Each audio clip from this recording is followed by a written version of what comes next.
ദൈവത്തിൻ്റെ ശക്തമായ കരത്തിൻ കീഴിൽ താഴ്മയോടെയായിരിക്കുക.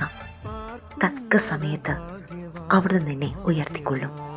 ദൈവത്തിൻ്റെ വിരൽത്തുമ്പ് നഷ്ടപ്പെടാതെ കാത്തു സൂക്ഷിക്കുക എന്നതൊഴികെ മറ്റൊന്നും നീ ഗവനിക്കേണ്ടതില്ല. എന്തെന്നാൽ ദൈവത്തെ ചേർത്ത് പിടിക്കാനുള്ള നിന്റെ പരിശ്രമം ദൈവസ്നേഹത്തിലും പരസ്നേഹത്തിലും നിന്നെ വളർത്തുക തന്നെ ചെയ്യും. ഏതൊരു ചെടിക്കും സൂര്യപ്രകാശം ആവശ്യമാണ്, വളരാനും അതിന് ജീവനോടെ നിലനിൽക്കാനും.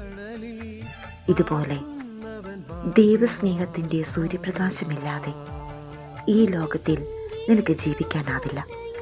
കഴിഞ്ഞ കാലങ്ങളിൽ സംഭവിച്ചത് എന്തുമായിക്കൊള്ളട്ടെ, ഇതാ പുതിയൊരു ആണ്ട് ദൈവം നിനക്ക് വേണ്ടി നൽകിയിരിക്കുന്നു. കൂടുതൽ സ്നേഹത്തിലും കൂടുതൽ വിശുദ്ധിയിലും ജീവിക്കാൻ പുത്തനാണ്ട് ഹൃദയത്തിൽ നന്മയുള്ളവരായി മാറാം.